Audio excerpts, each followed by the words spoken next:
The river churned violently as a young disabled man slipped beneath the surface, his cries swallowed by the water. His wheelchair lay abandoned on the muddy shore, while a crowd gathered watching, whispering, but doing nothing. Fear held them back. Phones came out, but no hands reached forward. Then, suddenly, a poor girl dropped her basket and ran. Without asking questions, without thinking of the danger, Falmata Modu dove into the rushing water. In a place where no one chose courage, she did. And the life she saved that day would soon reveal a truth powerful enough to change both their destinies forever. Where are you watching from? And what time is it in your country right now? If this story moves you, subscribe and stay with us for what comes next. Sadiq Bello had everything most people in northern Nigeria could only dream of: wealth protection status, and a name that opened doors before he even spoke. His father, Alhaji Musa Bello, was not just a businessman. He was a force. His influence stretched across cities, ministries, and industries. People lowered their voices when they said his name. Deals were made or broken with a single call from him. And yet inside the high walls of his sprawling compound in Kano, his only son lived like a shadow. Sadiq had not always known the weight of silence. As a child before the accident, he had been loud, curious, and restless. He loved running across the courtyard, chasing birds, asking endless questions that made the household laugh. But everything changed the day his body failed him. The doctors never agreed on a single explanation. Some said it was a complication from an untreated illness. Others blamed delayed intervention. What remained certain was this: Sadiq lost the use of his legs before he turned 10. At first, there had been hope. Specialists were flown in from Abuja, then from abroad. Expensive machines filled one wing of the house. Therapists came and went. For months, the compound felt like a place of recovery. Then slowly, quietly, hope turned into something heavier. Acceptance never came. Not for Alhaji Musa. Instead, it hardened into distance. Sadiq noticed it first in small ways. His father stopped visiting his room as often. Conversations became shorter holder. The warmth that once filled his father's voice disappeared, replaced by something controlled, almost careful, as if speaking too long to his son might expose a truth he refused to face. By the time Sadiq turned 16, the distance had become a wall. "You should stay inside more," Alhaji Musa would say, during the rare moments they spoke. "People don't need to see you like this." Like this. Sadiq never forgot those words. It wasn't just his father. The staff followed the same silent rule. They were respectful, always polite, but distant. No one lingered, no one joked with him. They pushed his wheelchair when needed, brought his meals, adjusted his blankets, but their eyes rarely met his. He wasn't mistreated. He was erased. Days in the compound blended into each other. Sadiq spent most of his time in a quiet corner of the house, where the windows overlooked a dry garden. The fountain in the middle had stopped working years ago, but no one bothered to fix it. It stood there cracked and still like a forgotten memory. Sometimes Sadiq would stare at it for hours. He often wondered if that was what he had become, a part of the house no one thought about anymore. There were books, of course, shelves filled with them. His tutors came regularly, ensuring his education continued. On paper, his life was structured, productive, but none of it filled the emptiness. Because what Sadiq longed for wasn't knowledge, it was connection. He wanted someone to sit with him without rushing away. Someone who didn't look at his legs before looking at his face. Someone who spoke to him like he still mattered. But inside those walls, he was always reminded without words that he did not. One afternoon, as the sun hung heavy over the compound, Sadiq asked his caretaker, Yakubu, a quiet, middle-aged man who had been with the family for years, a question he had held inside for too long. "Yakubu, what is it like outside?" Yakubu paused. His hands tightened slightly on the handles of the wheelchair. "Outside, sir?" he asked carefully. "Yes," Sadiq said. "The city, the markets, the streets. People. Just living." Yakubu hesitated before answering. "It is noisy, busy, not always kind." Sadiq smiled faintly. At least it's real. That word lingered in the air. Real. Everything inside the compound felt controlled, measured, distant. Nothing surprised him anymore. Nothing challenged him. Even his pain had become predictable. But outside was unpredictable. Alive. That night, Sadiq couldn't sleep. The thought kept returning to him again and again.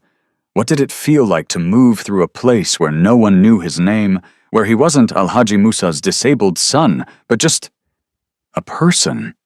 The idea terrified him, and yet it called to him. Days passed, but the restlessness grew stronger. He began watching the gates more closely, listening to the sounds that drifted in from beyond the walls, the distant honking of cars, the faint echo of voices, the rhythm of a world he had never truly been part of. He started noticing things he had ignored before. How the guards changed shifts when the delivery trucks arrived, which gate was used less frequently.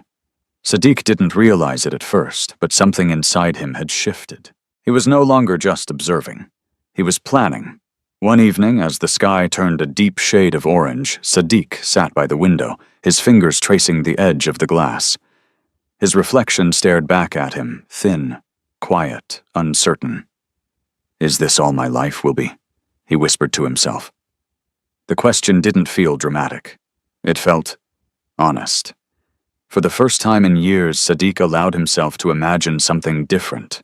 Not a miracle, not healing, just freedom. Even if it was for a moment, even if it went wrong, even if he was afraid, because the truth he could no longer ignore was simple staying inside was slowly breaking him.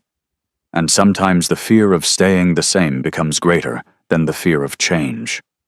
Across the compound, Al-Haji Musa sat in his private office reviewing documents under the soft glow of a desk lamp. To the outside world, he was a man in complete control, every decision calculated, every outcome predicted. But when his thoughts drifted, as they occasionally did, they always returned to one place. His son. Not with tenderness, but with discomfort. He told himself it was protection, that hiding Sadiq from the world was a way of shielding him from cruelty, that the world outside would be harsher than anything within those walls. But deep down there was another truth he refused to face. He didn't know how to look at his son without seeing what had been lost. And so instead of learning how to accept it, he chose distance. Back in his room, Sadiq closed his eyes, holding on to a decision he hadn't yet spoken out loud. He didn't know how he would do it. He didn't know when. But for the first time in years, he knew this: he would leave. Not forever. Not to run away, but to see, to feel, to know what life looked like beyond silence. And somewhere in the vast, unpredictable world waiting outside those gates, his path was already moving towards someone else, someone who had nothing, but would give everything, and neither of them knew yet that their lives were about to collide in a way that would change them both forever. Before the sun rose over Maiduguri Falmata, Modu was already awake. The room she shared with her two younger siblings was still wrapped in darkness, the air heavy with the quiet exhaustion of another day waiting to begin. The thin mat beneath her felt cold, but she did not complain.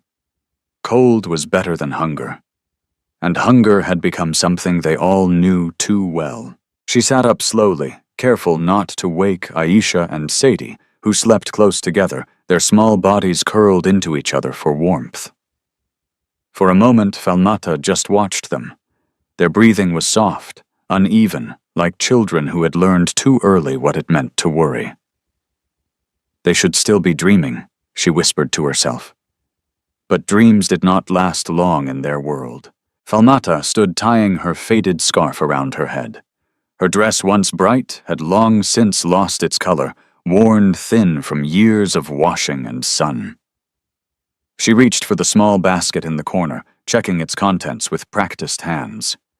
Ground nuts, a few sachets of water, some roasted maize wrapped in old newspaper. Not much, but it was enough to start the day. She stepped outside just as the first light touched the sky. The street was already stirring, women balancing trays on their heads, men pushing carts. children calling out to each other as they prepared for another long day. Life did not wait. Falmata joined it. The market was a world of noise and movement, a place where survival depended on speed, voice, and endurance. Vendors shouted over each other, competing for attention. Buyers moved quickly, bargaining hard, never lingering too long. Falmata found her usual spot near the roadside, not the best place, but the only one she could afford, without paying unofficial fees to those who claimed control over better locations. Groundnuts. Fresh groundnuts. She called out, her voice steady despite the dryness in her throat. Some people passed without looking. Others glanced briefly, then moved on. A few stopped. Every sale mattered. By mid-morning, the sun was already unforgiving. Sweat gathered on her forehead, trickling down her neck. Her feet, bare against the hot ground, ached, but she shifted her weight without complaint. Pain was part of the routine. As the hours passed, she noticed a small boy lingering nearby.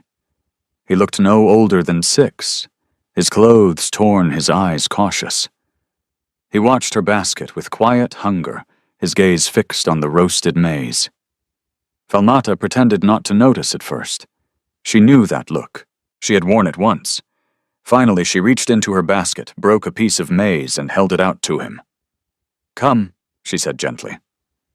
The boy hesitated, glancing around, as if expecting someone to stop him. "No one will take it from you," Falmata added softly. Slowly, he stepped forward, taking the food with trembling hands. "Thank you," he whispered before running off. Falmata watched him go, a faint smile touching her lips. It cost her a sale, but it gave him a moment of relief. And sometimes that was enough. Not everyone appreciated her kindness. Later that afternoon, a woman approached her stall, her expression sharp. "You're giving food away now," the woman scoffed. "That's why you stay poor." Falmata met her gaze calmly. "Hunger doesn't wait for money." The woman shook her head, dismissive. "Kindness won't feed your family." "No," Falmata replied quietly. "But it reminds me I'm still human." The woman had no answer for that. She walked away, muttering under her breath. Falmata returned to her work. By evening, her basket was nearly empty. It should have felt like a victory. But when she counted the money in her hand, the truth settled heavily in her chest. It wasn't enough. It was never enough. She still had to buy food, pay for water, save something, anything for the next day. And yet, as she made her way home through the fading light, she carried herself with the same quiet strength she had started the day with. Because giving up was not an option. At home, Aisha and Sadie ran to her as soon as she stepped inside. "You're back," Aisha said, her voice bright, despite the tiredness in her eyes. "Did you bring something?" Sadie asked, trying to hide his eagerness. Falmata smiled, kneeling down to meet them. She opened her bag, revealing a small portion of rice and a few pieces of dried fish. "It's not much," she said softly. "It's enough," Aisha replied quickly, as if afraid the words might disappear if she didn't say them fast enough. They ate together on the floor, sharing every bite carefully. No one complained. No one asked for more. Because they all understood. After the meal, as the night settled around them, Aisha leaned against Falmata. "Will things ever get better?" she asked quietly. Falmata paused. It was a question she asked herself every day. "I don't know," she admitted. Aisha's shoulders slumped slightly. "But," Falmata continued, gently lifting her sister's chin, "as long as we keep going, we give life a chance to change." Aisha nodded, though the uncertainty remained in her eyes. Later, when her siblings were asleep, Falmata sat alone outside their small home, looking up at the stars scattered across the dark sky. The world felt vast and distant. She wondered what life looked like beyond the streets she knew, beyond the daily struggle, beyond the constant need to survive. But she did not dream of riches. She did not wish for power. All she wanted was something simple, a life where her siblings could sleep without hunger, a day where she didn't have to choose between selling and giving, a moment where kindness wasn't seen as weakness. She closed her eyes, taking a slow breath. Somewhere out there, people lived different lives. Lives she could not imagine. Lives that would never cross hers. Or so she believed. Because what Falmata did not know was that far from her world behind walls she had never seen someone else was beginning to search for something she had carried all along. Not money, not power, but something far rarer, the kind of humanity that cannot be bought. And soon their paths would meet, not in comfort, not in safety, but in a moment where everything would be at risk. A moment that would test not just courage, but the true value of a human heart. Power had taught Alhaji Musa Bello one thing. Above all else, control was everything. Control over business, control over reputation, control over how the world saw him. And most importantly, control over what the world never saw. His residence in Kano was not just a home. It was a fortress of perfection. High walls, armed guards, polished floors, and carefully curated silence. Every detail was intentional. Every movement within it was measured. Nothing inside those walls was left to chance, especially not his son. For years, Alhaji Musa had built an empire that people admired from a distance. His companies employed thousands. His name carried weight in political and economic circles. To the outside world, he was a symbol of success, discipline, intelligence, and strength. But behind closed doors, there was one reality he refused to confront. Sadiq Bello did not fit the image he had spent a lifetime creating. At first, when Sadiq lost the use of his legs, Alhaji Musa reacted like a man determined to fix a problem. Doctors were summoned, money was spent without hesitation. Every possible solution was pursued. But when those solutions failed, something inside him changed. He stopped seeing his son as a child in need of love, and began seeing him as a reminder of something broken. It was not something he spoke about, not to his colleagues, not to his extended family, not even to himself in clear words, but it showed. In the way he avoided eye contact, in the way he shortened conversations, in the way he kept Sadiq out of public view. "People are not kind," he would say when questioned. "I am protecting him." It sounded reasonable, even compassionate, but protection when taken too far becomes isolation. And isolation slowly becomes erasure. Inside the compound, Sadiq's existence was carefully managed. His movements were limited. His presence was quiet. Visitors rarely saw him. If they did, it was brief, controlled, almost staged. The message was clear, even if never spoken aloud. He was not meant to be part of the world outside. One afternoon, Alhaji Musa sat in his office reviewing a series of business reports. The room was cool, dimly lit, designed for focus and authority. Files were stacked neatly on his desk. A large portrait of himself receiving an award hung on the wall behind him. Success, recognition, proof. A knock came at the door. "Enter," he said without looking up. It was Yakubu.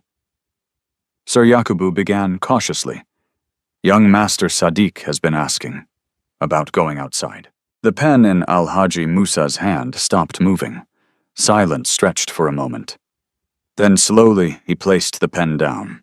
Outside he repeated, his voice calm but tight. "Yes, sir. He seems curious." Curious. The word irritated him more than it should have.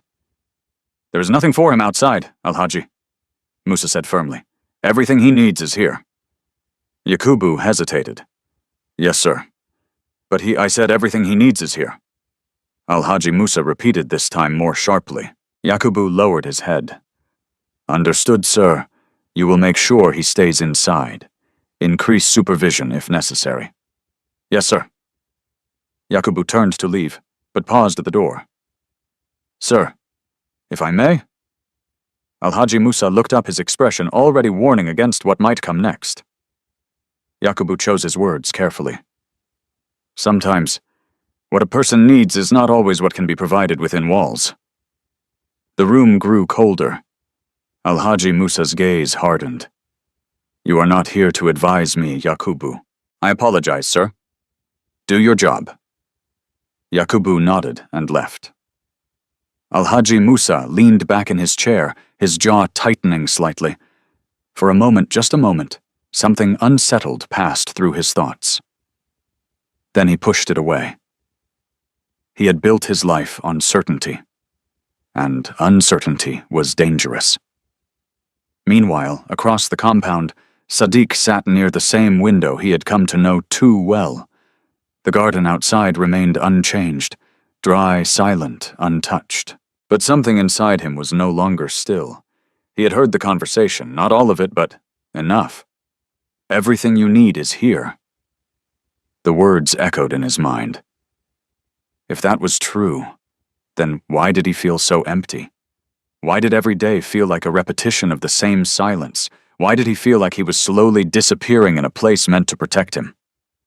For the first time, frustration rose above his quiet acceptance. He gripped the armrest of his wheelchair, his fingers tightening. "I am not a secret," he whispered to himself. The words felt strange, unfamiliar, but real. That evening, as the call to prayer echoed faintly from beyond the walls, Sadiq made a decision.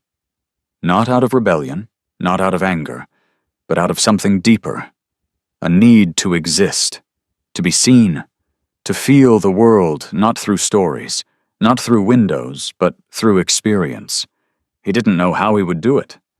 The compound was heavily guarded, every entrance monitored, every movement noticed. But he had been watching, learning, waiting. And now waiting was no longer enough. Night fell slowly, wrapping the compound in darkness.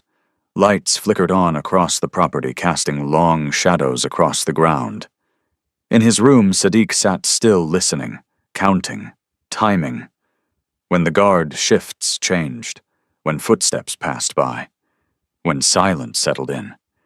His heart beat faster than usual, not from fear alone, but from anticipation. Freedom, even the smallest taste of it, was within reach. And sometimes the first step toward freedom is not a step at all, but a decision.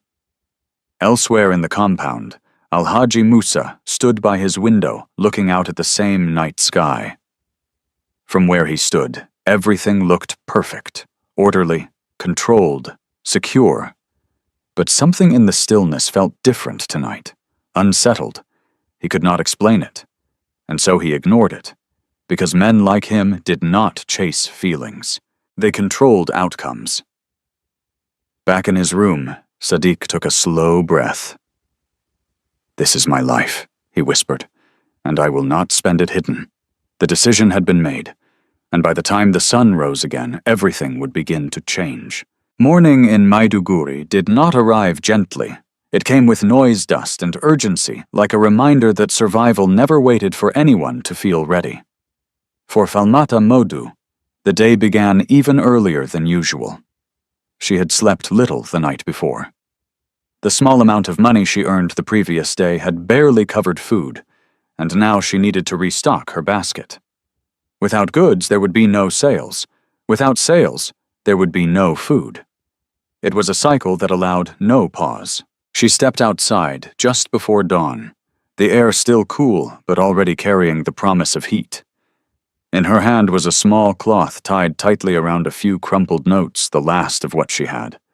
At the wholesale corner of the market, traders were already arguing over prices. "Too expensive," one woman shouted. "If you don't want it, leave it." The seller snapped back. Falmata waited patiently, observing. She had learned long ago that rushing led to mistakes, and mistakes for someone like her could mean hunger. When it was her turn, she approached cautiously. "I need groundnuts," she said, her voice calm. The seller looked her over briefly. "Prices have gone up.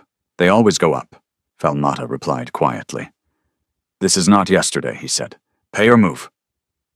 She opened her cloth and counted the money carefully. It was not enough for what she used to buy. "Can you reduce it just a little?" she asked. The man shook his head immediately. "No charity here." Falmata didn't argue.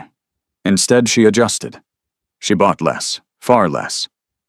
As she walked away, her basket felt lighter than it should have. Too light. By the time she reached her usual spot, the market had already grown loud and crowded. Voices clashed, footsteps hurried, and the sun climbed higher with no mercy. Groundnuts. Fresh groundnuts, she called out, forcing energy into her voice. But today felt different. People passed by more quickly, sales were slower, and the few customers she did have bargained harder than usual. Lower the price, one man insisted. I can't, she replied gently. Then I'll go somewhere else, and he did. Each lost sale tightened something inside her chest. By midday, the sun was brutal. The ground burned beneath her feet. Sweat soaked through her dress, but she barely noticed anymore. What she noticed was the basket, still half full, still unsold, still not enough. Around her, other vendors seemed to be doing better. Some shouted louder. Some pushed their goods directly into people's hands. Some even lied about quality just to make a sale. Falmata could not do that. Not because she was weak, but because something in her refused to bend that way. As the afternoon dragged on, a group of young men passed by her stall, laughing loudly. One of them stopped looking at her with a smirk. "You're still here," he said. Selling the same thing every day, Falmata remained silent. Another joined in.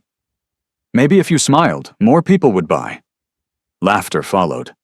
Or maybe she thinks kindness will make her rich, the first, added mockingly.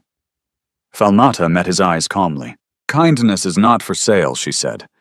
The laughter faded slightly, replaced by irritation.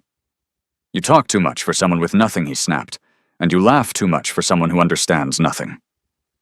She replied quietly. The group fell silent for a moment. Then, with a dismissive wave, they walked away. But the tension they left behind lingered. By evening, Falmata's body felt heavy. Her feet ached, her throat was dry, and her basket still not empty. She sat down slowly, staring at what remained. If she didn't sell it, it would go bad. If it went bad, it would be wasted. And wasted food meant lost money. Lost money meant less food at home. It was simple, and it was painful. A woman approached older, her face lined with exhaustion. How much, she asked, pointing to the remaining groundnuts. Falmata hesitated. Then she lowered the price. Not enough to lose everything, but enough to make a difference. The woman nodded and bought some. It was not much, but it was something. As the sky began to darken, Falmata packed what little remained and started her walk home. Each step felt slower than the last. The noise of the market faded behind her, replaced by the quieter sounds of evening distant voices cooking fires, the soft rhythm of a city settling into night. When she reached home, Aisha and Sadie were waiting. Their eyes searched her face before her hands. They already knew. Falmata forced a small smile. It was a long day, she said. Did you sell everything? Sadie asked. She shook her head gently. It's okay, Aisha said quickly. We still have something, right? Falmata nodded. She showed them what she had brought. It was less than yesterday, less than the day before, but they did not complain. They never did. They ate together in silence, each bite measured, each portion shared carefully. After the meal, Sadie leaned against her. I saw a boy today, he said softly. He had new shoes. Falmata listened. He was running, Sadie continued. He didn't look tired. Falmata felt a small ache in her chest. Maybe one day, she said gently, you will run like that too. Sadie smiled faintly. Maybe. Later that night, after her siblings had fallen asleep, Falmata sat outside once again staring at the sky. But tonight felt heavier. The struggle was not new. The hardship was not surprising. But something about the day lingered. A quiet question. How long could she keep doing this? How long before something broke? She closed her eyes, taking a deep breath. I will not stop, she whispered. Not because it was easy. Not because she was strong all the time, but because there was no other choice. Somewhere far away, beyond everything she knew, another life was beginning to shift. Another heart was beginning to search. And soon, very soon, their worlds would collide. Not in comfort, not in safety, but in a moment where everything would hang between life and death. A moment where hesitation would cost everything. and courage would change everything. The night Sadiq chose to leave did not feel heroic. It felt quiet, careful, fragile, like something that could break at any moment. The compound slept under layers of security guards stationed at gates, cameras watching every angle, routines built on predictability. But Sadiq had spent days observing what others assumed he never noticed. He had learned when the guards relaxed, when attention drifted, when silence deepened just enough. Now sitting in the dim light of his room, he adjusted his grip on the wheels of his chair. His hands trembled not from weakness but from the weight of what he was about to do. This was not rebellion. This was survival. "I just want to see," he whispered. Then slowly, he moved. The hallway outside his room was empty. The polished floor reflected faint light from the distant lamps. Every sound felt louder than it should, the soft turn of the wheels, the slight creak of the chair, even his own breathing. He paused at every corner, listened, waited, then continued. When he reached the side corridor, the one rarely used except by maintenance staff, his heart pounded harder. This was where everything could go wrong, or begin. The door at the end was slightly open, just as he had noticed days before. No guard, no voice, only night. Sadiq pushed forward inch by inch until he crossed the threshold, and for the first time in years he was outside. The air felt different, cooler, wilder, uncontrolled. He stopped for a moment, his hands gripping the wheels tightly as he looked around. The world beyond the compound was not polished or quiet. It was alive in a way he had only imagined. Distant voices, a motorbike passing, the faint echo of laughter from somewhere far away. It overwhelmed him, not with fear, but with something deeper, freedom.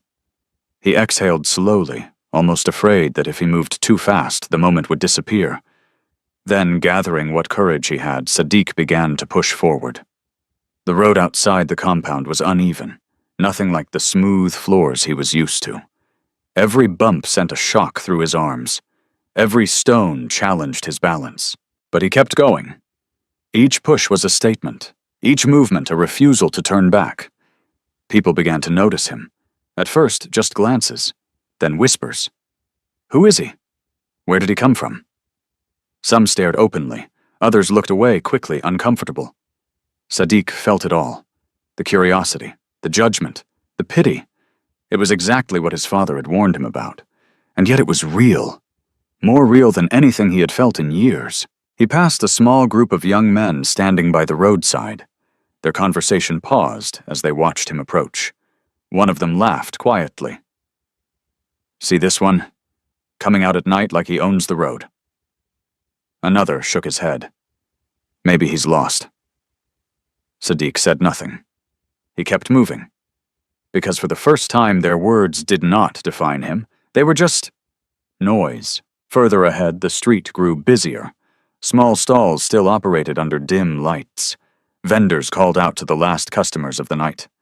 The smell of food filled the air, spiced rice-grilled meat, roasted corn. Sadiq slowed down. He had never experienced this. Not like this. The sounds, the movement, the life. It was chaotic, imperfect, and beautiful. A woman carrying a tray on her head nearly bumped into him before stopping abruptly. "Ah, sorry," she said quickly, adjusting her balance. "It's okay," Sadiq replied, surprised by his own voice. She nodded and moved on without another glance. No pity, no hesitation, just normal. Sadiq felt something shift inside him. Maybe this world wasn't only harsh. Maybe it was also honest. He continued moving, drawn deeper into the unfamiliar streets. Every corner revealed something new, children playing, despite the darkness, men arguing over prices, women laughing together as they packed up their goods. Life did not slow down for anyone. Not for wealth, not for disability, not for fear. And somehow that felt freeing. But freedom came with its own challenges. As time passed, Sadiq's arms began to ache. The uneven roads demanded more strength than he had. Sweat formed on his forehead despite the cool air. He slowed, then stopped. For the first time since leaving the compound, Doubt crept in. How far could he go? And more importantly, how would he get back? The thought lingered heavy and uncertain, but turning back immediately felt like defeat. So he rested, just for a moment. Leaning slightly forward, catching his breath, he looked around. That's when he noticed the river. It wasn't far, just beyond a cluster of small buildings. The sound reached him first, a steady rush of water moving through the night. Something about it pulled him in, not with danger, but with curiosity. He had seen water before, of course, controlled fountains, decorative pools, clean and silent. But this was different. Alive. Unpredictable. He pushed forward again, slower this time, until the path opened to the riverside. A few people were still there, some sitting quietly, others preparing to leave. The ground near the water was damp, uneven. Sadiq stopped at a distance, watching. The river moved with quiet strength, reflecting the faint light of the moon. For a moment, everything felt still, peaceful. But beneath that calm, something shifted. A small movement, a miscalculation, one push of the wheel on unstable ground, and suddenly the balance broke. Sadiq's chair tilted, his body leaned forward. His hands reached instinctively but found nothing to hold. And in the next second, he was falling. The cold water swallowed him instantly, shock ripping through his body as he struggled to understand what had just happened. The river did not wait. It pulled, it dragged, it consumed. Sadiq gasped, but water filled his mouth. His arms flailed, desperate, uncoordinated. Panic took over, loud, overwhelming, unstoppable. On the shore, voices rose. Someone fell. Help him. But no one moved. Not yet. Because fear is always faster than courage. And as Sadiq sank beneath the surface, his strength fading with every second, the world above him hesitated, watching, waiting. And somewhere not far from that moment, someone else was about to make a choice. A choice that would defy fear. A choice that would change everything. The first thing people felt at the riverside was not urgency. It was hesitation. The water moved fast, darker than it had seemed just moments before. The current twisted around itself, unpredictable and deep. Those closest to the edge stepped back instinctively, as if the river might reach out and pull them in next. "He's drowning, I can't swim," call. Someone's voices rose, collided, and dissolved into confusion. But no one stepped forward. Not the men who had been standing near the bank. Not the vendors packing up their stalls. Not the young boys who had been laughing only minutes ago. Everyone saw him. No one moved. Beneath the surface, Sadiq Bello fought for air. The cold struck him first, then the panic, sharp, blinding, absolute. His arms thrashed wildly, untrained, desperate. Each movement pulled him deeper off balance. His body did not know how to survive this. Water filled his mouth again. His lungs burned. For a brief moment he broke the surface, gasping eyes, wide, searching, pleading. But what he saw was distance. Faces, shadows, movement, but no help. And then he sank again. On the far edge of the riverside path, Falmata Modu was walking home. Her steps were slow, her basket light, her body heavy with the quiet exhaustion of another long day. The voices reached her before the scene did, sharp, urgent, unfamiliar. "He's drowning," the words cut through everything. Falmata stopped. Her eyes searched ahead, catching glimpses of the crowd gathering near the riverbank. Something inside her tightened instantly. Not curiosity, not hesitation, recognition. She had seen panic before. She had seen what it looked like when someone needed help and no one gave it. Her heart began to race. For a second, just one, she stood still. The river was dangerous. She knew that. The current could pull even a strong swimmer under. And she was not strong. She was tired, hungry.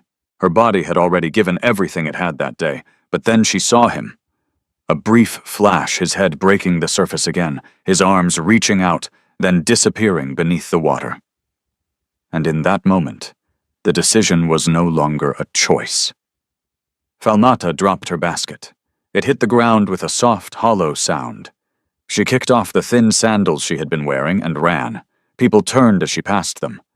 "Wait," someone shouted. "Don't go in." But she didn't slow down, didn't stop, didn't think, because sometimes thinking is what stops people from doing what is right, and Falmata had already seen what hesitation looked like. She reached the edge of the river, and without another second jumped. The water hit her like a wall, cold, heavy, relentless. For a moment it stole her breath, pulling her under before she could adjust. Her arms struggled, instinct kicking in as she forced herself upward. When she broke the surface, she gasped sharply, her eyes scanning the dark water. "Where is he?" she whispered. The current tugged at her, pushing her sideways. She fought against it, turning her body, searching. Then a movement, a hand, fading. There. She pushed toward it. Every stroke was harder than it should have been. Her arms burned, her legs felt weak, but she kept moving, driven by something deeper than strength. "Stay up!" she shouted, though she wasn't sure he could hear her. Sadiq surfaced again briefly, his movement slower, now weaker.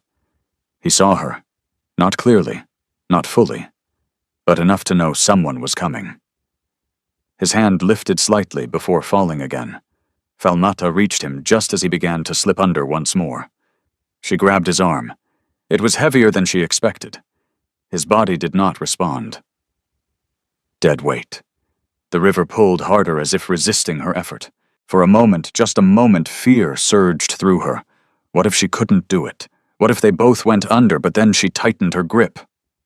"No," she whispered through clenched teeth. "You are not dying today." She adjusted her position, pulling him toward her, trying to keep his head above water. The current fought her every movement, dragging them sideways, threatening to pull them apart. Her lungs began to burn. Her strength faded. But she refused to let go. On the shore, the crowd watched. Some shouted directions. "Hold him, come this way," but still no one entered the water. Until finally 2 men stepped forward. "Grab them," one shouted as they waded in, reaching toward Falmata. The water near the edge was still strong but manageable.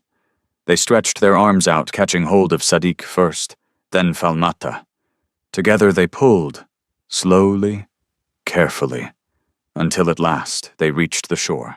Sadiq's body collapsed onto the ground, motionless. Falmata followed, her chest heaving, her arms shaking uncontrollably. For a moment everything went silent, then chaos returned. "Is he breathing? Check him, move back." Someone knelt beside Sadiq, pressing on his chest. Another turned him slightly. Water spilled from his mouth. A cough. Weak, but real. "He's alive."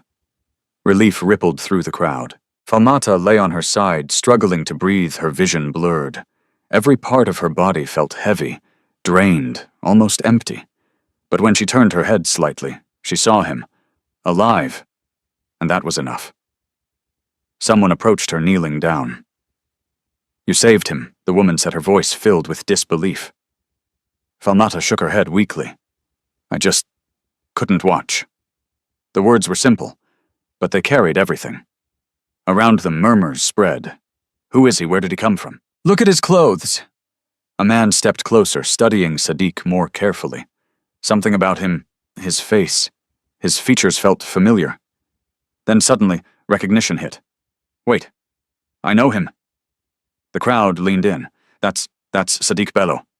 The name moved through the people like a shockwave. "The son of Al-Haji Musa Bello." It can't be. But it was. And in that moment, everything changed. Because the man who had just been another drowning stranger was not just anyone, and the girl who had risked everything to save him had no idea whose life she had just pulled back from the edge. Falmata closed her eyes briefly, unaware of the whispers growing louder around her, unaware of the weight of what had just happened, unaware that this moment, this single act of courage, was about to pull her into a world she had never imagined, a world of power, of conflict, of truth, and of love that would be tested in ways neither of them could yet understand. The name spread faster than the wind along the riverside. Sadiq Bello, Al-Haji Musa's son. Whispers turned into certainty. Faces that had once watched with indifference now filled with shock, curiosity, even fear. People stepped closer, not to help, but to see, to confirm, to witness something they could later repeat. Falmata didn't understand it at first. She was still on the ground, her chest rising and falling unevenly, her arms trembling from exhaustion. Water clung to her clothes, her hair, her skin. Every breath felt heavy, like her body had not yet realized it was safe. But the air around her had changed. It no longer carried just concern. It carried attention. "What did they say?" she asked, weakly turning her head toward the woman beside her. The woman hesitated, then spoke quietly. "The boy you saved. He is not ordinary." Falmata frowned slightly. "No one drowning is ordinary." The woman looked at her more carefully, almost searching for something. "He is the son of a very powerful man." Falmata said nothing. The words did not land the way they did for everyone else. Power, wealth, status. Those things belonged to a world far from hers. Right now there was only one truth that mattered. He had almost died, and she had not let him. Nearby, Sadiq coughed again, stronger this time. His body reacted in small, fragile movements as air returned fully to his lungs. Someone helped him sit up slightly, supporting his back. "Easy. Easy," the man said. Sadiq's eyes fluttered open. The world came back in pieces. Blurred shapes, unfamiliar voices, the sharp ache in his chest, the lingering cold in his bones.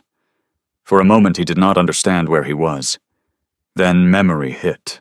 The river, the fall, the water, and her. His eyes searched the crowd instinctively. "Who?" His voice cracked. "Don't talk," someone said quickly. But he didn't stop looking. And then he saw her. Falmata sat a few feet away, still catching her breath. Her clothes soaked her face, pale from exhaustion. She looked nothing like the world he came from. And yet she was the only thing that made sense. Their eyes met. For a brief moment, everything else faded. No crowd, no whispers, no difference between them. Just two people who had shared something raw, terrifying, real. Sadiq tried to speak again. You, Falmata shook her head gently. "You're safe," she said. That was all. No pride, no demand, no expectation, just truth. Sadiq stared at her, something unfamiliar rising in his chest. Gratitude, but deeper, something he had never felt before. Before he could say more, the sound of approaching vehicles cut through the noise. Black SUVs. Fast. Controlled. The kind that did not belong to ordinary people. The crowd parted instinctively as the vehicle stopped near the riverside. Doors opened quickly. Men stepped out, sharp alert, scanning everything with trained eyes. Security. The atmosphere shifted immediately. "Move back, give space." The tone was no longer uncertain. It was command. One of the men rushed toward Sadiq. "Sir, are you okay?" he asked urgently. Sadiq blinked, disoriented. The voice felt familiar, but distant. Another man turned to the crowd. "Who pulled him out?" Silence fell for a second. Then several people pointed. At Falmata. She didn't react immediately. The attention felt heavy, misplaced. The man approached her, his expression serious. "You saved him." Falmata nodded slightly. "He was drowning." "That is not what I asked," the man said. Falmata looked at him calmly. "Yes." He studied her for a moment, as if trying to understand something beyond her words. Before he could speak again, another presence arrived. Slower, heavier, but far more powerful. Alhaji Musa Bello stepped out of the vehicle. The moment he appeared, the air changed completely. People straightened, voices lowered. Even the security men adjusted their posture. He did not rush. He walked. Each step controlled, deliberate. His eyes moved across the scene, once taking in everything. The crowd, the river, his son, and then the girl. When he reached Sadiq, he stopped. For a brief moment, something flickered in his expression. Not weakness, but something close. "Are you hurt?" he asked, his voice low but firm. Sadiq shook his head slightly, still trying to process everything. "I fell." Alhaji Musa nodded once, then his gaze shifted to Falmata. There was a long silence. Not uncomfortable, but heavy, measured. This was not a man who reacted quickly. He observed, calculated, judged. "You?" he said finally. Falmata met his eyes. There was no fear in her expression, only quiet exhaustion. "You went into the water," he continued. "Yes." "Why?" The question surprised everyone nearby. It was not gratitude, not praise, it was something else. Falmata answered simply, because he needed help. Alhaji Musa watched her closely, waiting, expecting something more. But nothing came. No request, no explanation, just truth. Around them, the crowd waited, for what no one knew. Finally, Alhaji Musa spoke again. "You understand who he is?" Falmata shook her head slightly. "I understand he was drowning." Another silence, this time longer. And in that silence, something shifted. Not in the crowd, not in the air, but in him. For the first time in a long time, Alhaji Musa was looking at someone who did not respond to power, who did not bend, who did not perform, someone who acted not because of status, but in spite of it. He turned slightly to his men. "Take him to the hospital." They moved immediately, carefully lifting Sadiq, placing him onto a stretcher. As they carried him toward the vehicle, Sadiq's eyes remained fixed on Falmata.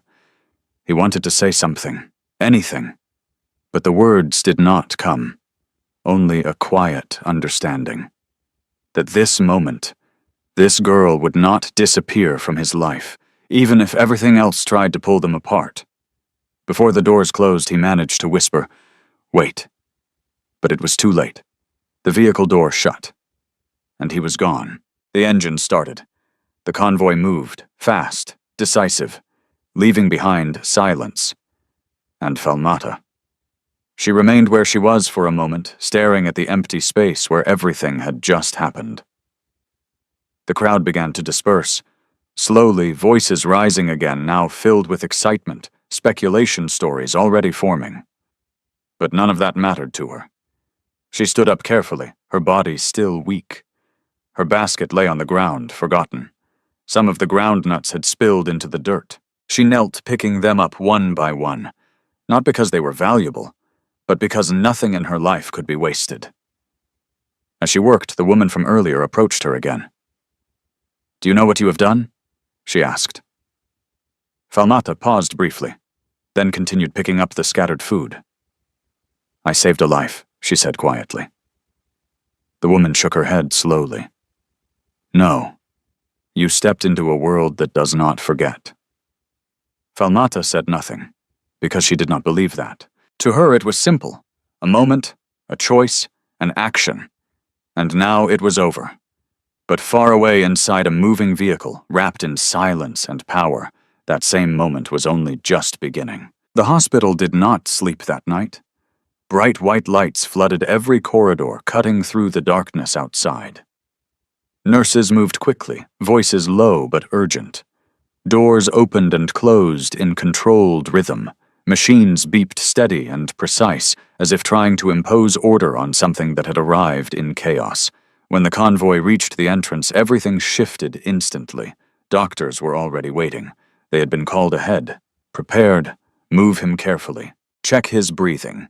Get oxygen ready. Sadiq Bello was transferred from the stretcher to a hospital bed with practiced efficiency. Hands worked over him, checking his pulse, his chest, his airway. His body reacted slowly, still recovering from the shock of the river. Water had filled his lungs, but he had survived. Barely. Through it all, Sadiq drifted in and out of awareness. The lights above him blurred. Voices became distant echoes. But one thing stayed clear in his mind. A face, a voice. "You're safe. Falmata." He tried to hold on to that moment, but it slipped away each time darkness pulled him under again. Outside the emergency room, Alhaji Musa Bello stood still, composed, unshaken. At least that was what everyone saw. His hands were clasped behind his back, his posture straight, his face unreadable. But inside, something was not aligned. The image kept returning, his son, in the water, struggling, alone, and worse, unseen, until someone else chose to act. That thought unsettled him in a way he could not easily dismiss. One of the doctors approached him cautiously. "Sir, he is stable for now," the doctor said. "There was water in his lungs, but we were able to clear it. He will need observation." Al-Haji Musa nodded once. "Will he recover?" "Yes, sir. With proper care, there should be no lasting damage." "Good." The word came out firmly, controlled, but relief followed it quieter, harder to admit. "Make sure he gets the best care," Al-Haji Musa added. "Of course, sir." The doctor hesitated slightly before continuing. "Sir, the situation could have been worse." Al-Haji Musa did not respond immediately, because he already knew. If the timing had been different, if no one had acted, if fear had lasted just a little longer. He turned his gaze away, toward the hallway, toward the world outside the hospital, toward the reality he could not fully control. Meanwhile, far from the bright lights and quiet urgency of the hospital, Falmata walked home in darkness. Her clothes had dried, unevenly stiff against her skin. Her body still ached from the effort of the rescue, but she moved forward steadily, step by step. The streets were quieter now, the noise of the market gone, the river far behind her. Everything felt distant, like something that had happened to someone else. When she reached home, Aisha and Saudi were still awake. They had been waiting. The moment she stepped inside, they ran to her. "You're late," Aisha said, her voice filled with worry. "Where were you?" Saudi asked. Falmata sat down slowly, her strength finally giving way. "I had to help someone," she said. They noticed her clothes, the dampness, the exhaustion. "What happened?" Aisha asked softly. Falmata looked at them for a moment. Then she answered simply. "He fell into the river." Saudi's eyes widened. "Did you—" Falmata nodded. "I pulled him out." Silence filled the room. Not disbelief, but something deeper, understanding. Because in their world, helping someone always came with a cost. "Are you okay?" Aisha asked. Falmata smiled faintly. "I'm here." That was enough. They sat together in the quiet, the weight of the day settling around them. No one spoke about wealth, or power, or names, because those things did not belong to their lives. To them it was just a story of survival, of doing what was right, of coming back home.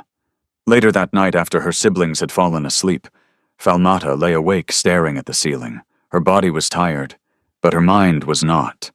The moment replayed itself again and again, the water, the struggle, the fear, and his eyes, the way he had looked at her, not with confusion, not with distance, but with something real, something she could not name. She turned slightly, closing her eyes. "It's over," she whispered, because that was what she believed, that tomorrow would be the same, that life would continue as it always had, that the world she had touched for a brief moment would close again. But in the hospital, nothing had returned to normal. Sadiq woke slowly. The room was quiet, dimly lit. Machines hummed softly beside him. His body felt heavy but present, alive. He blinked, adjusting to the light. For a moment he did not move. Then memory returned. The river, the fall, and her. He turned his head slightly, scanning the room. Empty, no crowd. No noise, just silence. But it was not the same silence as before. This silence carried something else, awareness. He was not the same person who had left the compound. Something had changed, and he knew it. The door opened quietly. Al-Haji Musa stepped inside. For a moment they simply looked at each other.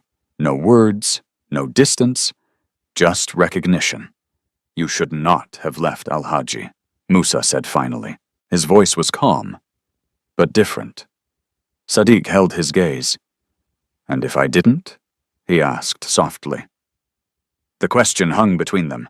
Al-Haji Musa did not answer immediately, because the truth was not simple. After a moment, Sadiq spoke again. She saved me. It was not a statement of fact. It was something more. Acknowledgement, respect, gratitude. Al-Haji Musa nodded once. I know. Another silence. Then Sadiq asked, Where is she? The question was direct, clear, unavoidable, and for the first time, Al-Haji Musa did not have an immediate answer, because the girl who had stepped into the water without fear did not belong to his world, did not follow his rules, did not exist within his control, and yet she had done something no one else had, something even he, with all his power, could not have guaranteed. Al-Haji Musa turned slightly, his mind already moving, planning, searching. Because some moments cannot be ignored. Some actions demand acknowledgement, and some people, no matter how far they seem, cannot simply be forgotten. Far away in a small, quiet home, Falmata finally fell asleep. Unaware, uncertain, unchanged. At least for now. But the distance between her world and his was already beginning to close. By dawn, the city had already begun to speak about the river. Stories traveled fast in places where nothing was ever truly private. By the time the first vendors set up their stalls, versions of the same moment were already being told, retold, and reshaped. A girl jumped in without fear. He was already gone. She pulled him back. They say he's the son of Al-Haji Musa Bello. No one else moved. Each voice added something. Each version grew larger, but none of them knew her name. Back in her small home, Falmata Modu woke to the familiar weight of another day. There was no applause, no recognition, no change, only the same quiet room, the same worn mat, the same responsibilities waiting without mercy. For a moment, her body resisted movement. Her muscles ached from the night before, her arms sore, her chest tight, her legs heavier than usual. The river had taken more from her than she realized. But she pushed herself up anyway, because rest was not something life often allowed her. Aisha stirred beside her. You didn't sleep well, she said softly. Falmata smiled faintly. I slept enough. It wasn't true, but it was enough to say. She tied her scarf, gathered what little remained from the previous day, and prepared to leave again. There was no time to think about what had happened. The market would not wait. Hunger would not wait. Life did not pause for heroism. When she stepped into the street, the world felt unchanged. And yet there were glances, subtle, lingering. Two women standing near a water stand looked at her, then at each other. Isn't that I think so? Falmata noticed but said nothing. She kept walking. At the market, the atmosphere felt different, not loud. Not hostile, but aware. A man she had seen many times before stopped as she passed. You were there last night, he said. Falmata paused briefly. Yes, you jumped into the river. It wasn't a question. She nodded once. The man studied her as if trying to reconcile what he had heard with what he saw. Then he said quietly, Not many would do that. Falmata did not respond, because she knew many could. They just didn't. She moved to her usual spot and began setting up her basket. The routine felt grounding familiar. It gave her something to hold on to, but the whispers followed. Some people approached her directly. You are the girl, right? The one who saved him? Is it true he is a billionaire's son? The questions came quickly, layered with curiosity. Falmata answered simply when she did answer. He was drowning, nothing more, nothing less. But not everyone reacted with admiration. A vendor nearby, an older woman known for her sharp tongue, watched her closely. So now you are important, the woman said loudly enough for others to hear. Falmata didn't look up. I am still selling groundnuts, she replied calmly. The woman scoffed. You think this will change your life? These rich people, she waved her hand dismissively, they forget quickly. Falmata continued arranging her goods. "I did not help him to be remembered," she said. The woman fell silent for a moment, then turned away. But the words lingered, not because they were harsh, but because they might be true. By midday, something unusual happened. A black vehicle appeared at the edge of the market. Clean, shining, out of place. Heads turned immediately. Conversation slowed, because everyone recognized that kind of car. It did not belong to ordinary people. It belonged to power. Two men stepped out, not hurried, not loud, but precise. Their eyes moved across the market, searching, until they found her. Falmata noticed them approaching, but did not stop what she was doing. "Are you Falmata Modu?" one of them asked. She looked up. "Yes." The man nodded once as if confirming something. "You are requested." Falmata frowned slightly. "Requested, yes. By who?" The man did not hesitate. "Alhaji Musa Bello." The name settled heavily in the air. People nearby went quiet, listening, watching, waiting. Falmata held his gaze. Why, the man's expression remained neutral. "For what you did." Silence stretched between them. Falmata looked down at her basket, then back at the man. "I have work," she said. The response surprised everyone, including the men. One of them exchanged a glance with the other before speaking again. "This is important." Falmata nodded slowly.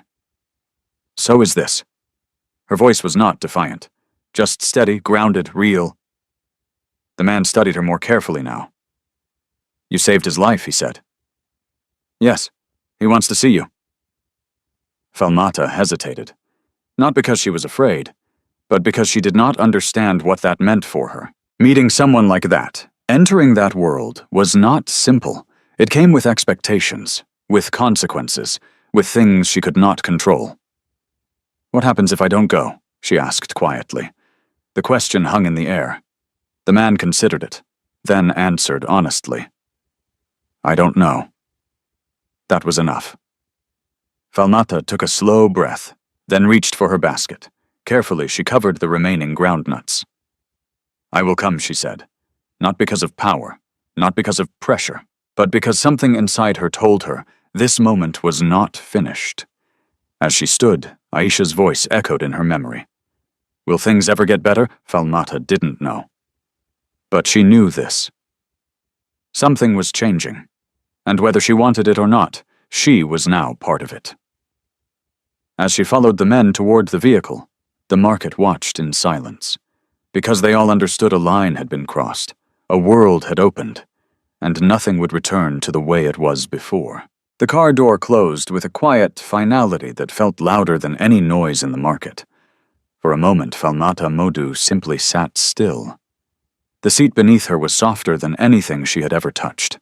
The air inside the vehicle was cool, controlled, carrying a faint scent she could not name. Everything felt different. Not just richer, but distant, removed from the world she understood. She kept her hands folded in her lap, careful not to touch anything unnecessarily. Across from her, one of the men watched quietly. Not suspicious, not judgmental, just observant. "You've never been in a car like this before," he said. It wasn't a question. Falmata shook her head slightly. "No." The man nodded once as if that confirmed something he already knew. The vehicle moved smoothly through the city, leaving behind the noise and dust of the market. As they drove, Falmata looked out the window, watching the streets change. Familiar places faded into unfamiliar ones. Small stalls gave way to larger buildings. Crowded roads opened into quieter, more structured spaces. The houses grew bigger, the gates taller. The distance between her world and this one became visible. Not just in wealth, but in everything. "How far is the hospital?" she asked. "Not far," the driver replied. Hospital. The word settled in her mind.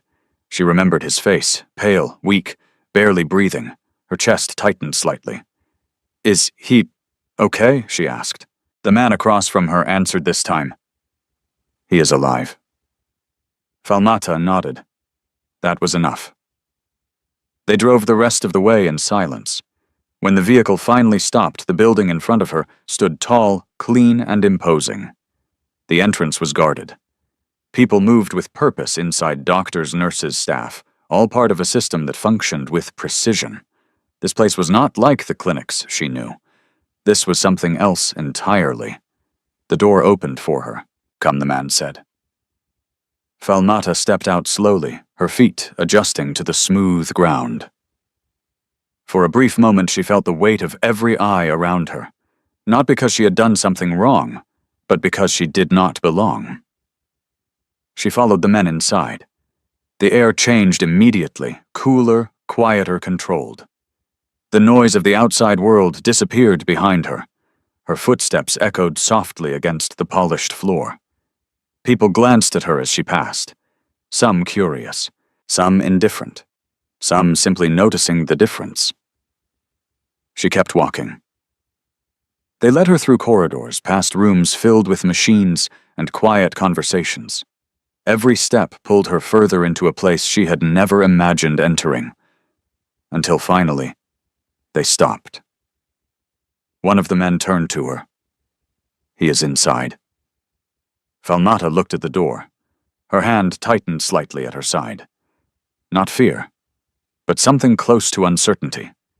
She had not thought this far ahead. Saving him had been instinct. This was something else. "Go in," the man said gently. Falmata nodded. Then, slowly, she pushed the door open. Inside, the room was quiet. Dim. Still. Sadiq Bello lay on the bed, his body supported by clean sheets, a monitor beside him tracing the rhythm of his heartbeat. His face was calmer now, though still pale, his breathing steady, alive. Falmata took a step forward, then another.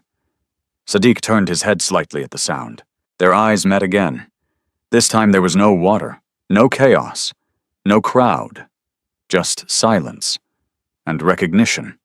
For a moment neither of them spoke. Because some moments do not need words. "You came," Sadiq said softly.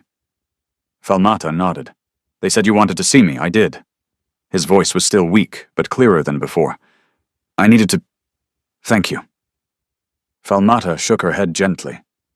"You don't need to thank me." Sadiq frowned slightly. "Why not?" "Because I did what anyone should do." Sadiq held her gaze. "No," he said quietly. "Not anyone." The truth in his voice settled between them. Falmata did not respond, because she knew he was right. But she did not want to accept it. Not yet. Sadiq shifted slightly, wincing as his body reminded him of everything it had just endured. Falmata noticed immediately.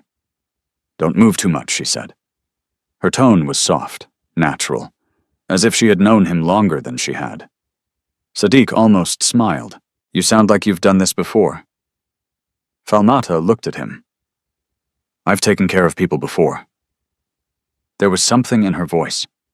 Something quiet. Steady familiar with hardship. Sadiq saw it. And for the first time in a long time he felt understood.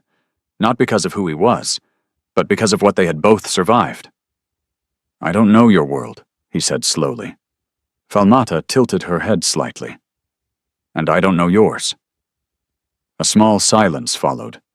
Then Sadiq spoke again. "But yesterday..." For a moment, it didn't matter. Falmata looked at him, and for a second she felt it too. That strange space where nothing else existed. No wealth, no poverty, no difference. Just two lives intersecting at the edge of something real. Before she could respond, the door opened. Alhaji Musa Bello entered. The atmosphere changed instantly, not loudly, but deeply. Sadiq's expression shifted slightly.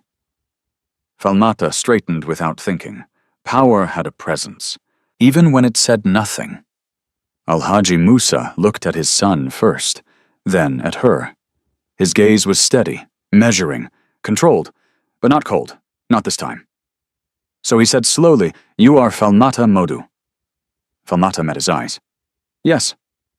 Silence stretched between them. "Then sit," he said.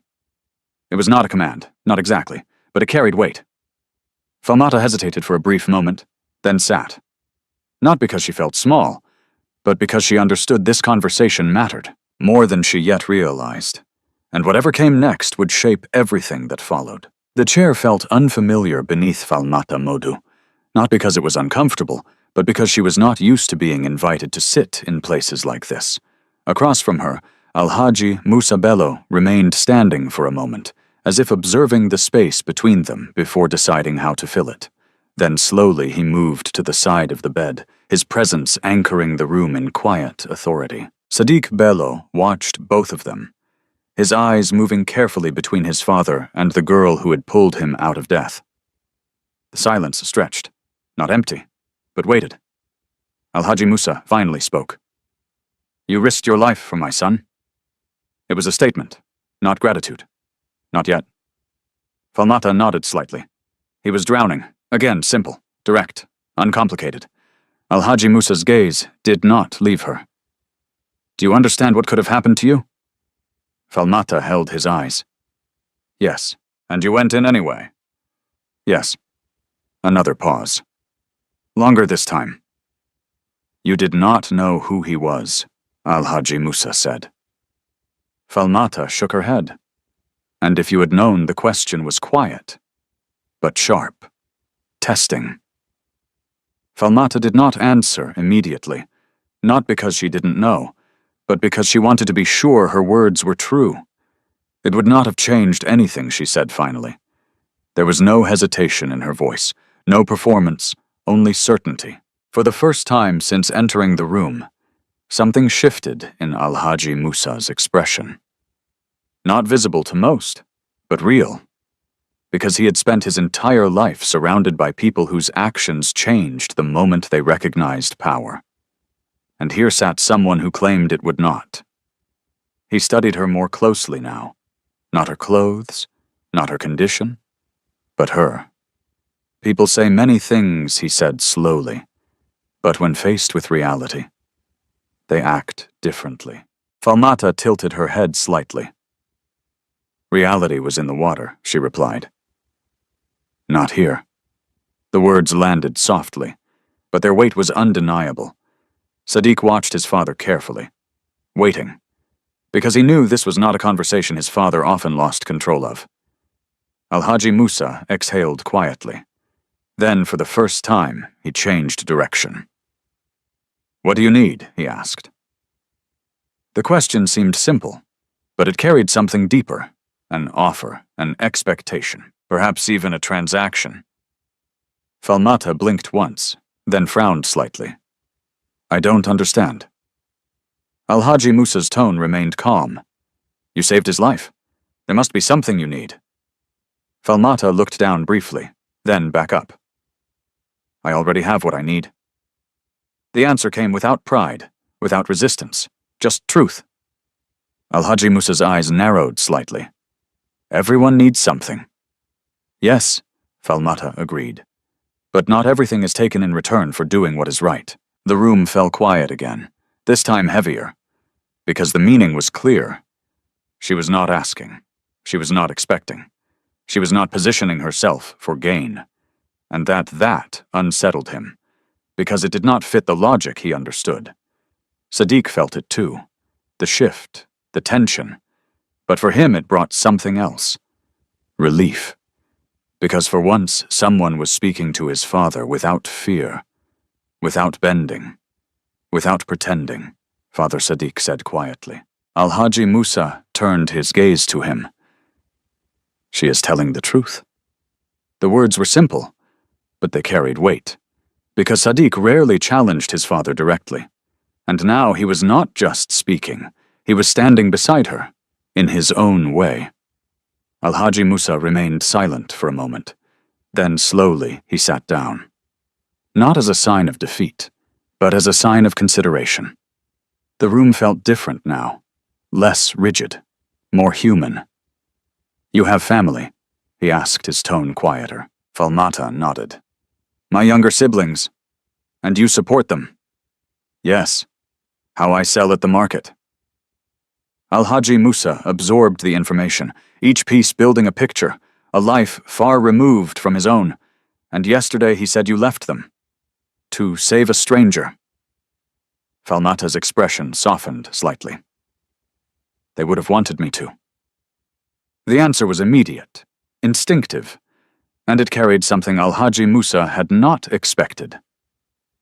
Faith, not in religion, but in people, in what was right, in something beyond survival. For a moment he said nothing, because there was no immediate response that fit, not in his world, not in his understanding. Finally he spoke again. You could have died. Falmata nodded. Yes, and yet you do not regret it, no. The certainty returned, stronger this time, because now there was no question left.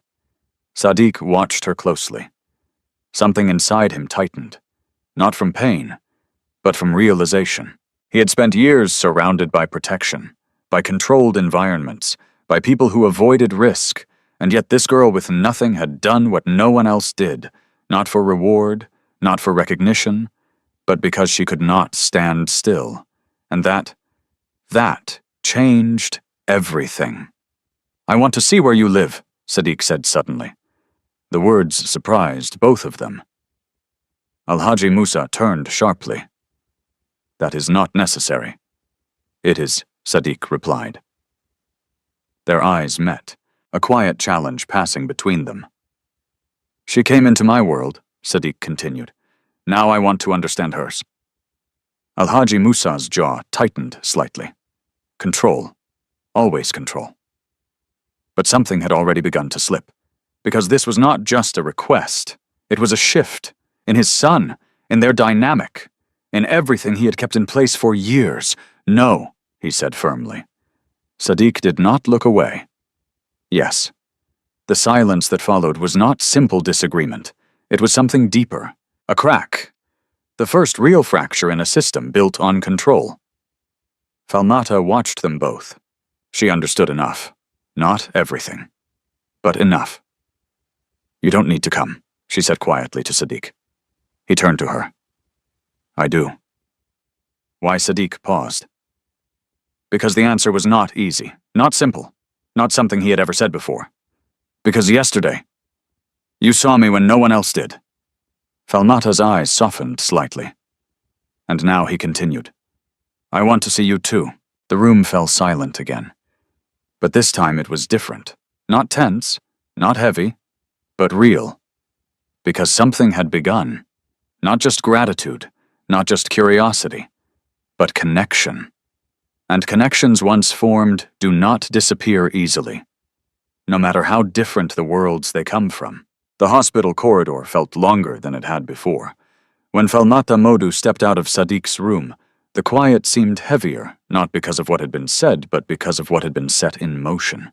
Behind her, inside that room, something had shifted, not just between her and Sadiq Bello, but between Sadiq and his father. And she could feel it even without fully understanding it. One of the security men approached her again. We will take you back, he said.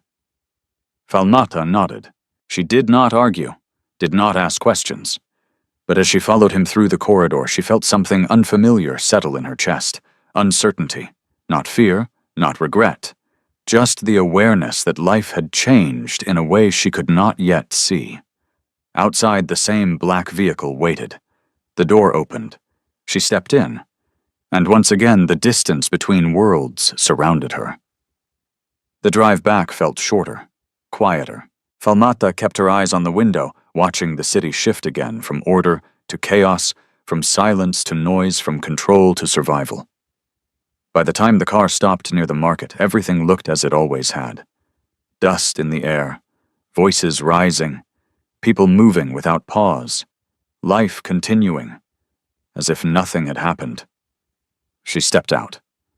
The vehicle left without delay, and just like that, she was back. But something was different. People noticed her immediately. Whispers followed. She came back from there. They took her in their car. Do you see eyes lingered longer now? Not curious, not neutral. Something else. Something sharper. At her stall, the older vendor from before stood with her arms crossed. So the woman said loudly, "You have returned." Falmata said nothing as she set her basket down. "They took you to see him, didn't they?" Still no answer. The woman stepped closer. "And what did they give you?" she pressed. Falmata looked up. "Nothing." A few people nearby laughed. "Nothing," one man repeated. "You saved a rich man's son and got nothing." Falmata's voice remained calm. "I did not save him for something." The laughter faded slightly, replaced by disbelief. "Then you are foolish," the woman said bluntly. Maybe, Falmata replied quietly, "but he is alive." That was the end of it. For her. But not for them. Because in their world, every action had a purpose, every kindness had a cost, and a girl who expected nothing did not make sense. By midday, the tone of the market had changed again. Not everyone questioned her. Some watched in silence. Some spoke softly. "You did something brave. Not many would have done it." Falmata accepted the words with a nod. But inside, she felt something else growing. Not pride, not satisfaction, distance. Because the more people spoke about it, the less it felt like hers. Like the moment at the river had been taken, reshaped, turned into something bigger than the truth. And the truth was simple. He was drowning. She helped. Nothing more. But the world did not stay simple. That afternoon, as the sun pressed heavily over the market, another figure appeared. This time, not in a car, not surrounded by guards, but still unmistakable. Sadiq Bello. He moved slowly in his wheelchair, guided carefully by one man beside him. His body still carried the weakness of recovery, but his eyes were steady, focused, looking for someone. The market fell quiet in a different way now. Not curiosity, recognition. Because this time there was no confusion. People knew who he was, and more importantly, they knew why he was there. Falmata noticed him last. She had been focused on her basket, her hands moving through routine. But then, the silence reached her, and she looked up.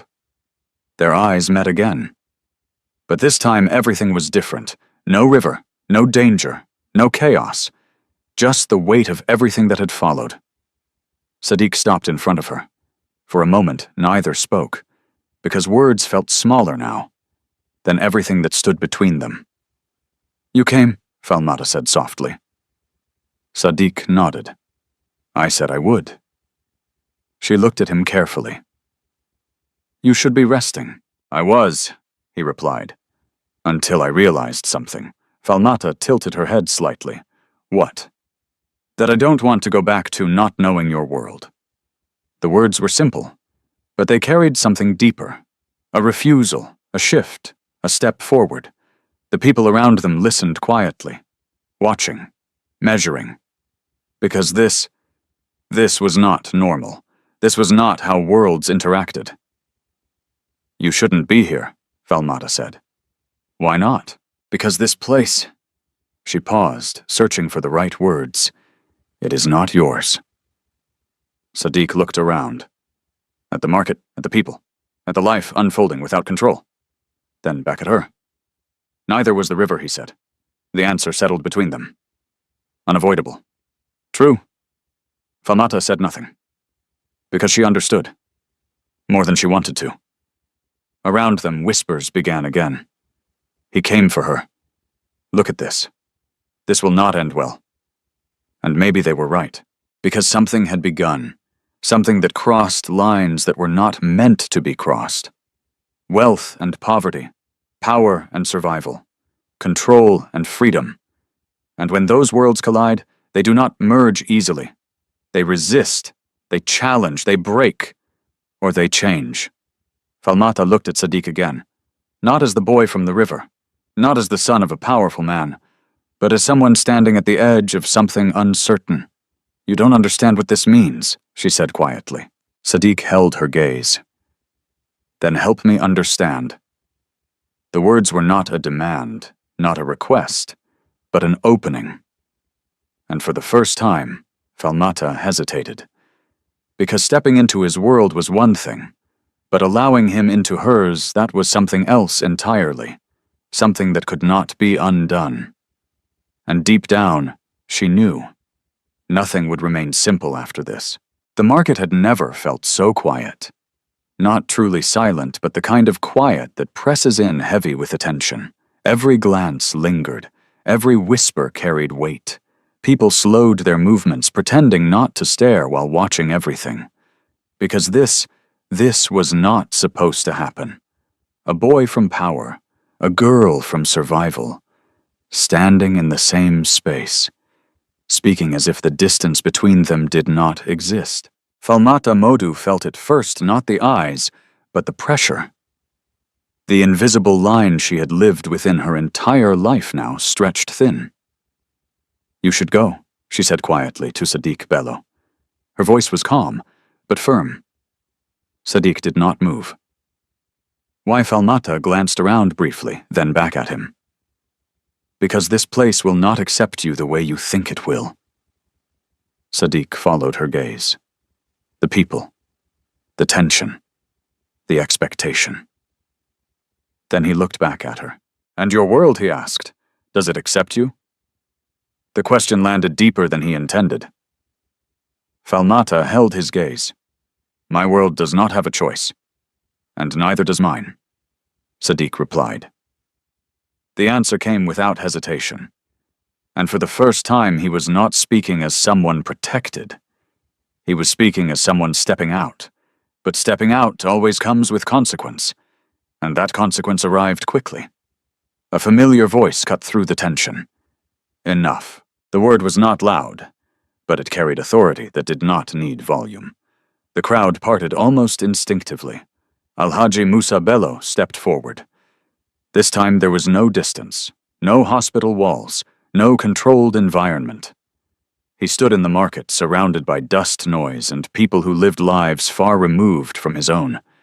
And yet he did not look out of place, because power adapts. Power imposes. Power does not wait to belong. His eyes moved from Sadiq to Falmata, then to the people watching. Everything was measured, everything was seen. "Sadiq," he said. His voice was calm, but final. "This is not where you should be." Sadiq did not look away. "I came because I chose to." A quiet shift moved through the crowd, because that was not how sons spoke to men like Alhaji Musa. Alhaji Musa's expression did not change, but something behind it tightened. "You are still recovering," he said. "That is not the reason you want me to leave." The words were direct, unfiltered, and for the first time in a long time, the truth stood between them without disguise. The silence that followed was not comfortable, because it exposed something deeper than disagreement. It exposed years of control, of distance, of decisions made without question, until now. Falmata watched them both. She understood enough. This was not just about the market, not just about her. This was something that had been building long before she entered their lives. "I should go," she said quietly. Both men turned toward her. "This is not your fight," she added. But Sadiq shook his head immediately. "It became mine the moment you jumped into that water," he said. Falmata frowned slightly. "That was not a contract," she replied. "No," Sadiq said. "It was a truth." Alhaji Musa stepped forward then, his presence closing the space between all of them. "You speak as if you understand what you are doing," he said to Sadiq. "I understand enough," Sadiq replied. "And what is that?" Alhaji Musa asked. Sadiq did not hesitate. "That I have spent my life being hidden." The words cut through everything, clean, sharp, unavoidable. The crowd shifted slightly, because now this was no longer about status. This was something else, something human. "I protected you," Alhaji Musa said. "You erased me." Sadiq answered. The air changed, not loudly, but completely, because some truths once spoken cannot be taken back. Alhaji Musa held his son's gaze. For a moment, the man who controlled everything had no immediate response. because protection had always been his justification, his shield, his reason. And now that reason was being questioned, not by strangers, but by the one person it was meant for. Falmata felt the weight of the moment. This was not something she could step into, not something she could solve, but something she could not ignore either. "You both are speaking truth," she said quietly. They turned toward her. "But truth does not always make things easier," she continued. Al-Haji Musa studied her again, different now, less distant, more aware. "You think this is simple?" he asked. Falmata shook her head. "No?" "Then why do you stand here?" he pressed. The question was not harsh, but it demanded something real.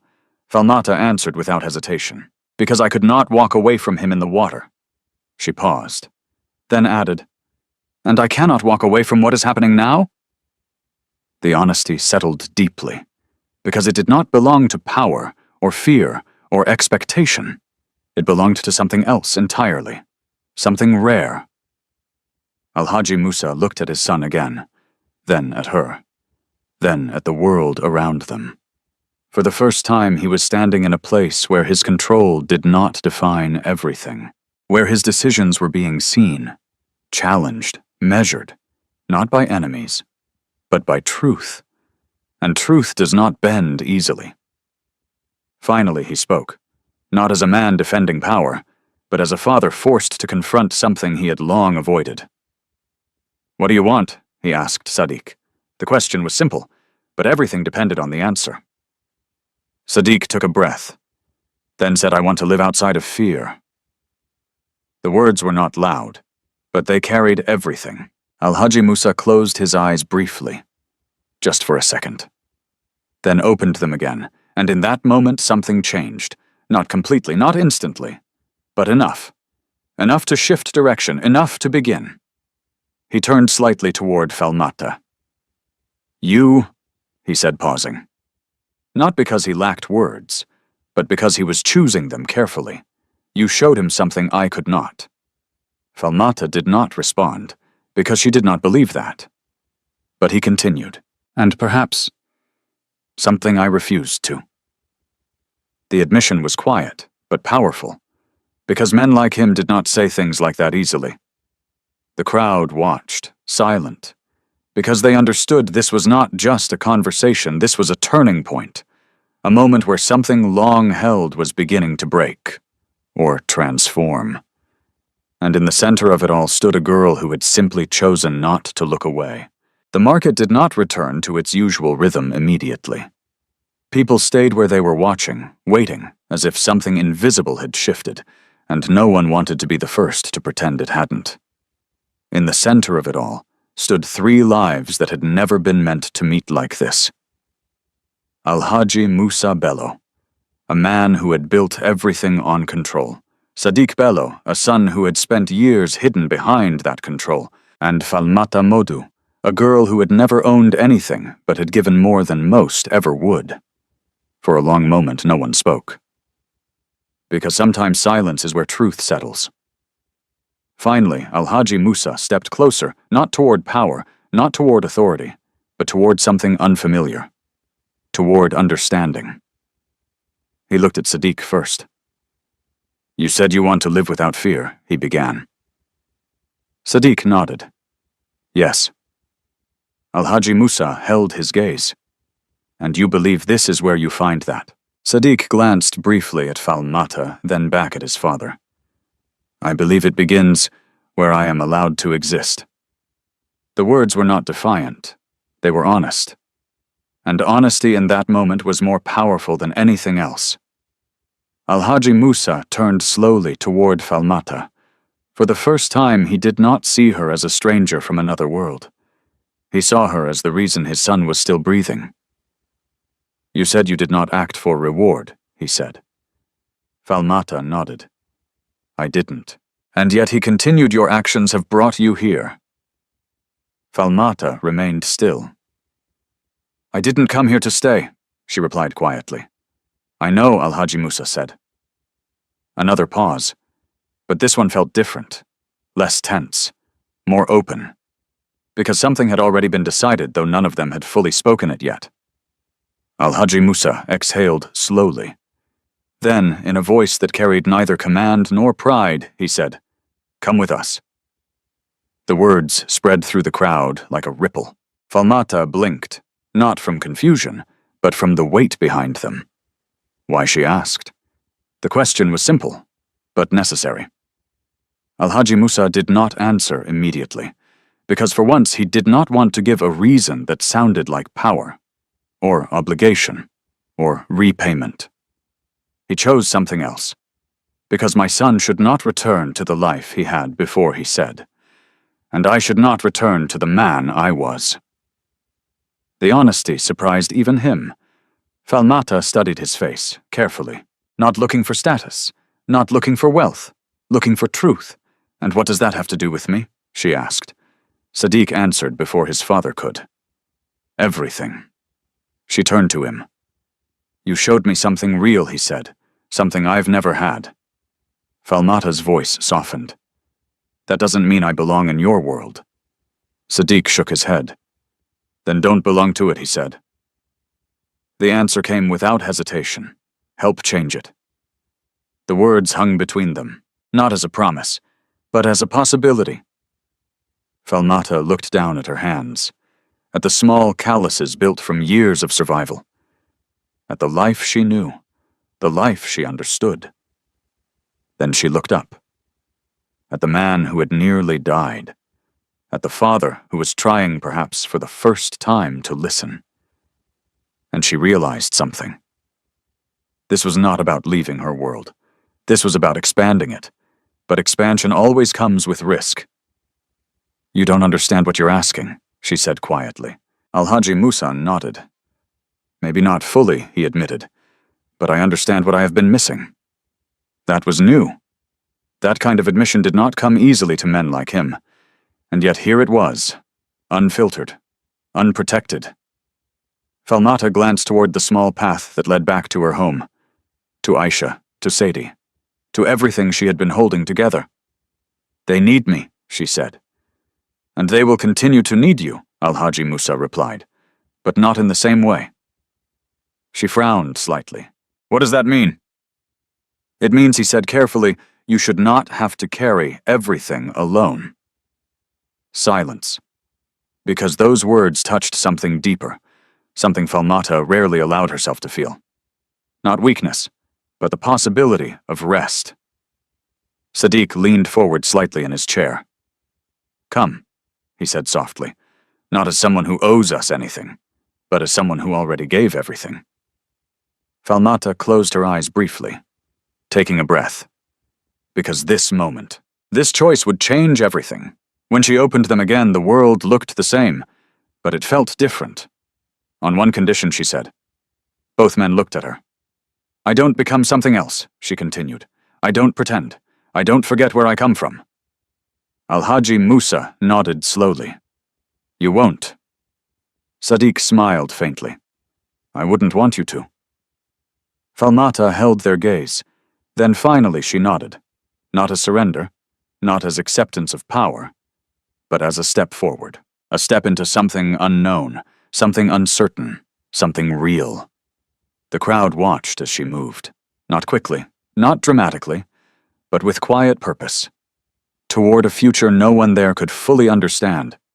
Because sometimes the most powerful changes do not come from wealth, or control, or status. They come from a single moment when someone chooses not to look away, and that choice echoes far beyond what anyone expects. Life has a way of revealing truth in the moments we least expect, not in comfort, not in control, but in crisis when choices are made without time to calculate, without space to hesitate. Falmata Modu did not dive into the river because she was strong or because she wanted to be seen. She did it because in that moment she refused to let another human life disappear while she stood still. And sometimes that is all courage really is. Sadiq Bello had lived surrounded by wealth, yet starved of something far more important, the freedom to be seen, to be known, to exist beyond limitation.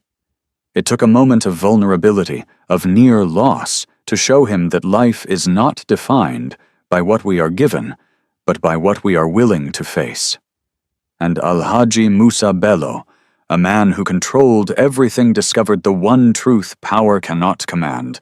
Human connection cannot be forced, only understood. This story reminds us that kindness is never small, that even the quietest act can shake the strongest walls, and that sometimes the people with the least are the ones who give the most. If this story touched you, take a moment to share your thoughts in the comments. Where are you watching from, and what did this story mean to you? Don't forget to like, share, and subscribe for more powerful stories that remind us what truly matters. Dahwan Tat Kichban.